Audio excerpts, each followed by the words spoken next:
Good evening. So before I even start and thank anyone, I just hope that everyone has had a lot of red meat, a lot of wine, because I do not like that I'm coming after Gabrielle Union. Let me just say. So if you want to just sit back, good. We put in a little bit of time between the two of us. But I'm really pleased to be here, and thank you, Sheris, for the warm welcome.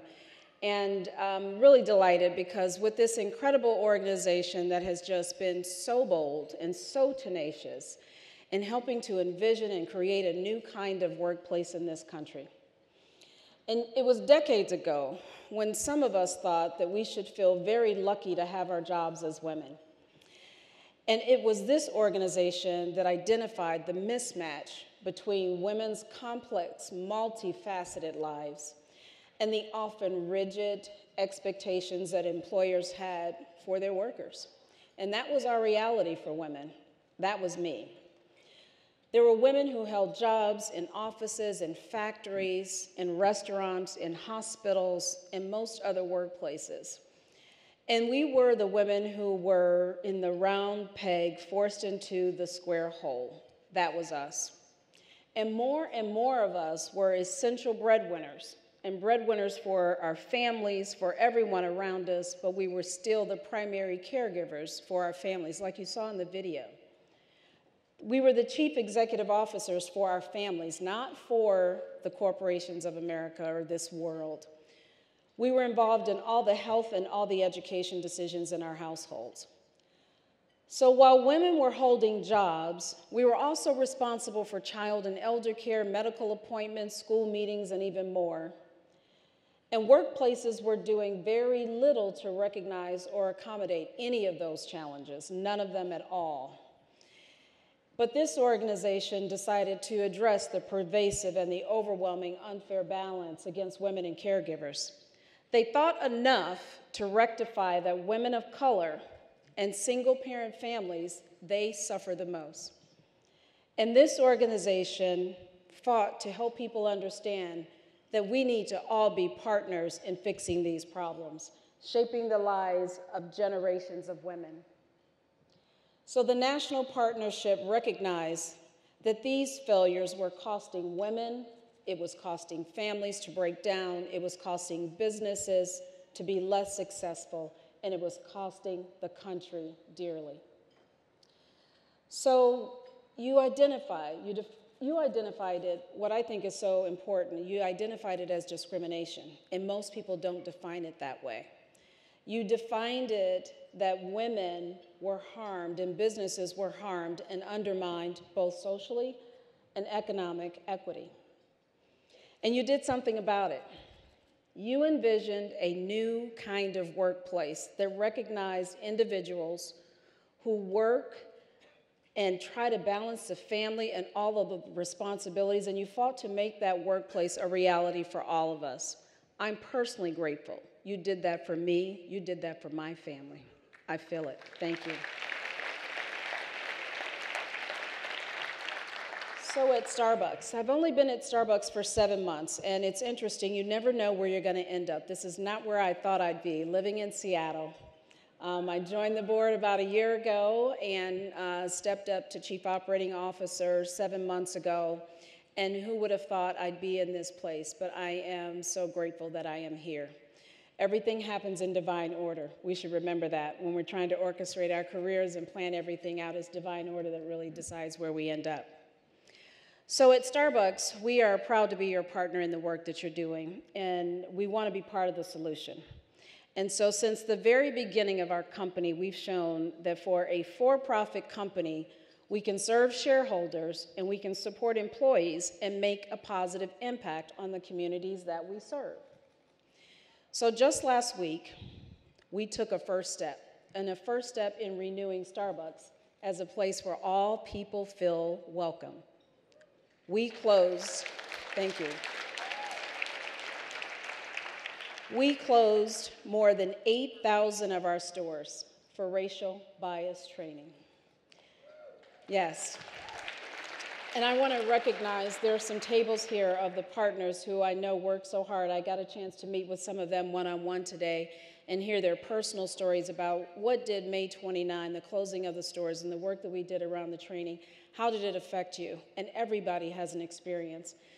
And it made them proud to be a partner. It made me proud to lead them and to offer them the opportunities to learn more about themselves and to recognize that we all have biases. But the question is, what are we going to do about it? And so we have decided we are going to do something about it. And it's not just this one session. We're going to have 12 sessions. There's one every month planned for the remainder of this year. Yes.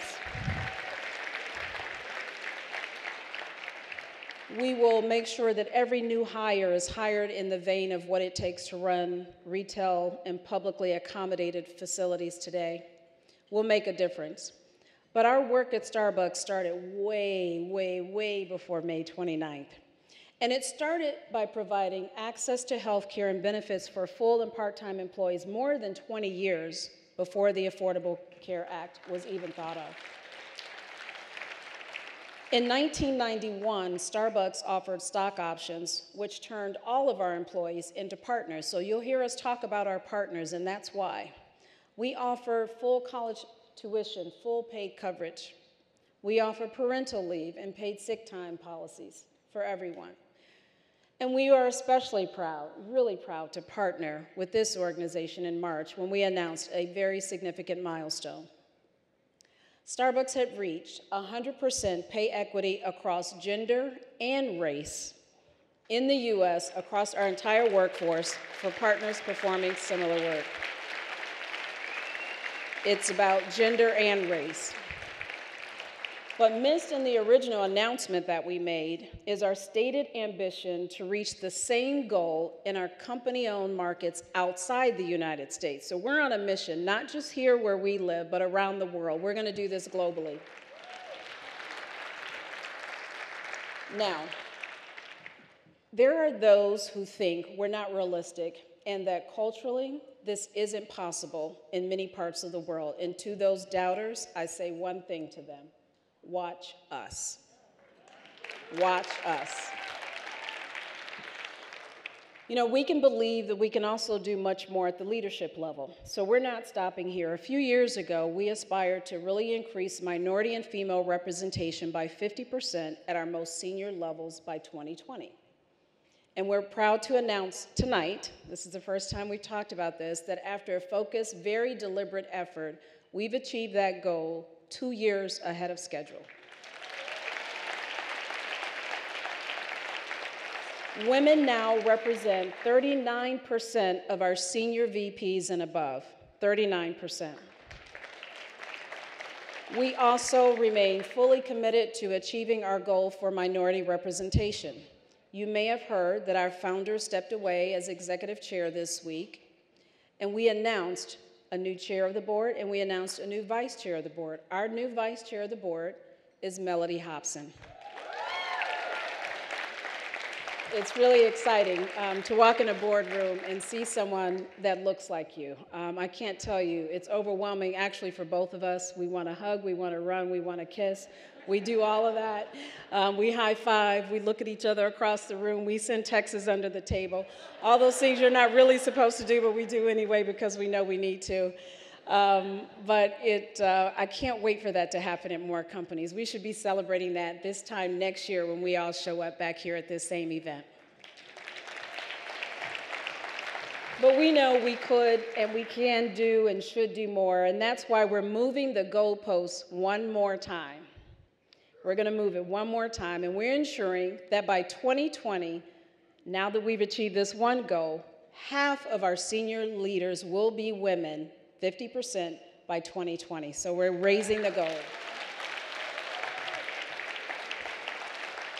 So at Starbucks, we will never, ever stand still, and we'll never accept the status quo.